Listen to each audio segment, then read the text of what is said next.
ನಮಸ್ತೆ. ಇವತ್ತಿನ ಪ್ರಶ್ನೆ, ಕೈಮದ್ದು ಬಿದ್ದಾಗ ಯಕೃತ್ತಲ್ಲಿ ಸಮಸ್ಯೆ ಉಂಟಾಗುತ್ತಾ ಅಂತೇಳಿ. ಹೌದು, ಕೈಮದ್ದು ಬಿದ್ದಾಗ ಯಕೃತ್ತಲ್ಲಿ ಸಮಸ್ಯೆ ಉಂಟಾಗಿದ್ದಾದ್ಮೇಲೆ ಅವರಿಗೆ ಜಾಂಡೀಸು ಬರ್ತಾ ಹೋಗುತ್ತೆ. ಆ ಜಾಂಡೀಸ್ ಸಮಸ್ಯೆ ಬಂದಾಗ ಇಮಿಡಿಯೇಟಾಗಿ ಟ್ರೀಟ್ಮೆಂಟ್ನ ತೆಗೆದುಕೊಳ್ಬೇಕು.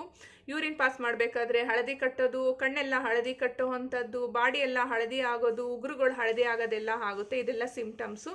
ಮತ್ತು ಊಟನೂ ಕೂಡ ಸರಿಯಾದ ರೀತಿಯಲ್ಲಿ ಸೇರ್ತಾ ಇರೋದಿಲ್ಲ. ಎಷ್ಟೇ ಏನೇ ತಿಂದ್ರೂ ಕೂಡ ಡೈಜೆಷನ್ ಆಗ್ತಾ ಇರೋದಿಲ್ಲ. ರಿಟರ್ನು ಹೊರಗಡೆ ಹಾಕ್ದಂಗೆ ಏನೋ ಒಂಥರ ವಾಮಿಟ್ ಬಂದಂಗೆ ಆಗುತ್ತೆ, ವಾಮಿಟ್ ಮಾಡೋದಕ್ಕೆ ಆಗೋದಿಲ್ಲ. ಗಂಟಲಲ್ಲೇ ಸಿಕ್ಕಾಕೊಂಡಂಗೆ ಆಗೋದು, ಹೊಟ್ಟೆಲೆಲ್ಲ ಏನೋ ಒಂಥರ ಸಮಸ್ಯೆ, ಉರಿ ಆಗುವಂಥದ್ದೆಲ್ಲ ಆಗುತ್ತೆ. ಇದು ಆ್ಯಕ್ಚುಲಿ ಯಾರು ಡ್ರಿಂಕ್ಸ್ ಮಾಡ್ತಾರೋ, ಸ್ಮೋಕ್ ಮಾಡ್ತಾರೋ ಆ ಲಿವರ್ ಪ್ರಾಬ್ಲಮ್ಮು ಸಾಮಾನ್ಯವಾಗಿ ಬಂದೇ ಬರುತ್ತೆ. ಈ ಮದ್ದಿಡಿ ಹಾಕ್ದವ್ರಿಗೂ ಕೂಡ ಅಷ್ಟೇ ಪ್ರಾಬ್ಲಮ್ ಹಾಗೇ ಆಗುತ್ತೆ. ಅದು ಫಸ್ಟ್ನೇದಾಗಿ ಕಾಣಿಸ್ಕೊಳ್ಳೋದೇನಪ್ಪ ಅಂದರೆ ಜಾಂಡೀಸ್ ಕಾಣಿಸ್ಕೊಳ್ಳುತ್ತೆ. ಅದು ಬಿಟ್ಟರೆ ಬೇರೆ ರೀತಿಯಾಗಿರ್ತಕ್ಕಂಥ ಸಮಸ್ಯೆ ಕಾಣಿಸ್ಕೊಳ್ತಾ ಹೋಗುತ್ತೆ. ಜಾಂಡೀಸ್ ಕಾಣಿಸ್ಕೊಂತು ಅಂದರೆ ಇಮ್ಮಿಡಿಯೇಟಾಗಿ ಟ್ರೀಟ್ಮೆಂಟ್ನ ತೆಗೆದುಕೊಳ್ಳಲೇಬೇಕಾಗುತ್ತೆ.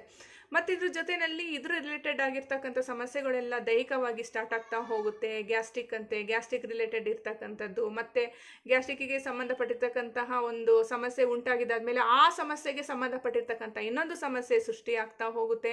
ಮಾಯಹುಳು ಎಲ್ಲ ಪ್ರಾಬ್ಲಮ್ ಕೊಡ್ತಾ ಹೋಗುತ್ತೆ ದೈಹಿಕವಾಗಿ. ಮದ್ದಿಡಿ ಬಿದ್ದಾಗಂತೂ ಯಕೃತ್ತಲ್ಲಿ ಸಮಸ್ಯೆ ಉಂಟಾಗುತ್ತಲ್ವ, ಅದನ್ನು ನಾವು ನೀಟಾಗಿ ಕ್ಲೆನ್ಸ್ ಮಾಡ್ಕೋಬೇಕು. ಕ್ಲೆನ್ಸ್ ಮಾಡ್ಕೊಳ್ಳೋದಕ್ಕೆ ತುಂಬ ಟೈಮ್ ಬೇಕಾಗುತ್ತೆ.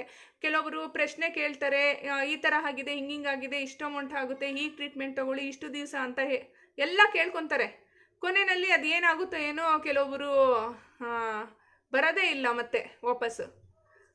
ಏನೋ ಸರಿ ಮಾಡ್ಕೊಳ್ತೀನಿ ಅಂತ ಇನ್ನೊಂದು ಕಡೆ ಹೋಗಿರ್ತಾರೆ. ಈ ಥರ ತುಂಬ ಕೇಸಸ್ ಆಗಿದೆ. ಮತ್ತು ಅಲ್ಲಿ ಸರಿ ಹೋಗಲಿಲ್ಲ ಅಂತೇಳ್ಬಿಟ್ಟು ಎಷ್ಟೋ ದಿವಸ ಅಥವಾ ಎಷ್ಟೋ ತಿಂಗಳು ಕಳೆದಿದ್ದಾದ್ಮೇಲೆ ಮತ್ತೆ ವಾಪಸ್ ಬರ್ತಾರೆ. ಅಷ್ಟರೊಳಗಡೆ ಇನ್ನಷ್ಟು ಡ್ಯಾಮೇಜ್ ಆಗೋಗಿರುತ್ತೆ. ಅದನ್ನ ಮತ್ತೆ ಸರಿ ಮಾಡಬೇಕು ಅಂದರೆ ಎಷ್ಟು ಕಷ್ಟ ಆಗುತ್ತೆ. ಹಾಗೆ ತುರ್ತುದಲ್ಲಿ ಏನಾದರೂ ಸಮಸ್ಯೆ ಕಾಣ್ತು ಅಂತ ಅಂದರೆ ನನ್ನ ಹತ್ರನೇ ಬರಬೇಕು ಅಂತ ಇಲ್ಲ. ನಿಮ್ಮ ಅಕ್ಕಪಕ್ಕದಲ್ಲಿ ಯಾರಾದರೂ ಚೆನ್ನಾಗಿ ಟ್ರೀಟ್ಮೆಂಟ್ ಕೊಡೋರು ಇತ್ತು ಅಂತ ಅಂದರೆ ನೀವು ಅಲ್ಲೇ ಟ್ರೀಟ್ಮೆಂಟ್ನ ತೆಗೆದುಕೊಳ್ಬಹುದು. ಮೇನ್ ಏನಪ್ಪ ಅಂದರೆ ಆಹಾರ ಪದ್ಧತಿ ಕ್ರಮವನ್ನು ಸರಿಯಾದ ರೀತಿಯಲ್ಲಿ ಇಟ್ಕೋಬೇಕು.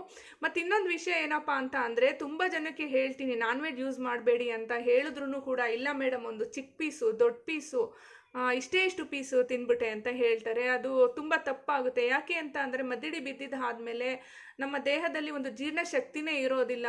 ಅಂಥ ಒಂದು ಸಮಯದಲ್ಲಿ ಇವರು ನಾನ್ ವೆಜ್ ಯೂಸ್ ಮಾಡಿದ್ರೆ ಹೆಂಗೆ ಜೀರ್ಣನೇ ಆಗೋದಿಲ್ಲ. ನಾವು ನಾರ್ಮಲ್ ಆಗಿರ್ತಕ್ಕಂಥ ಫುಡ್ ತಗೊಂಡ್ರೇ ಜೀರ್ಣ ಆಗ್ತಾ ಇರೋದಿಲ್ಲ. ಬಾಯಿ ರುಚಿಗೋಸ್ಕರ ನಾನ್ ವೆಜ್ನ ಯೂಸ್ ಮಾಡಿ ಇನ್ನಷ್ಟು ಆರೋಗ್ಯನ ಕೆಡಿಸ್ಕೊಳ್ಳೋದಕ್ಕೆ ಹೋಗಬೇಡಿ. ನಿಮ್ಮ ಆರೋಗ್ಯ ನಿಮ್ಮ ಕೈಯಲ್ಲಿರುತ್ತೆ. ಏನೇ ನೋವಾಗಲಿ, ಏನೇ